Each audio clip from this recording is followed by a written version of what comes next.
சாமிக்கு நேத்து கடன் இருக்கு, திருவிழாவுக்கு என் பேர பிள்ளைய கூட்டிட்டு வான்னு அவனுக்கு ஒரு லெட்டர் எழுதி போடியா. வேலை மேலே இருக்கிறவங்க ஏன் தேருக்கு வா திருவிழாவுக்கு வான்னு டார்ச்சர் பண்ணுறீங்க? உனக்கு வேணா நீ சாமி கும்பிட்டு போக வேண்டியதானே? ஏன் நீ நானும் சாமி கும்பிடலன்னா சாமி கோச்சுக்குமா? இல்லை படி எடுக்கிறத நிப்பாட்டி விடுமா? திருவிழாவுக்கு வர சொல்கிறதே சாமி கும்பிடுறது மட்டும் இல்லையா, 4 மனுஷ மக்களோட இருக்கிறது. நீ கும்பிட்டாலும் கும்பிடலனாலும் சாமி தான். நீ கேட்டாலும் கேட்காட்டாலும் அவன் கொடுக்க வேண்டியதை கொடுப்பான். கும்பிட்டாலும் கும்பிடாலும் கொடுக்க வேண்டியதை கொடுக்கல சாமி.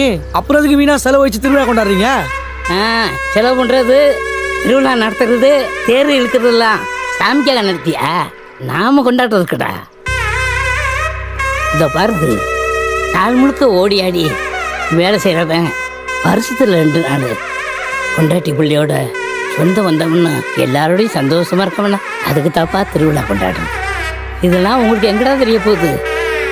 என்ன மாதிரி சாப்பிட்டானா, கொண்டானா, செத்தானா, புழைச்சானான்னு கேட்கறதுக்கே நதிலான்னு என்ன மாதிரி ஒண்டிக்கட்டே இருக்கேன் பாரு.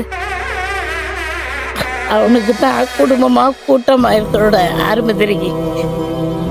திருவிழா அன்னைக்கு மட்டும்தான் என் பையன் என் பேர பிள்ளைங்கெல்லாம் கூட இருப்பாங்க. நான்லாம் வருஷம் பூரா வாழ்றது இந்த 2 நாளைக்கு தாண்டா.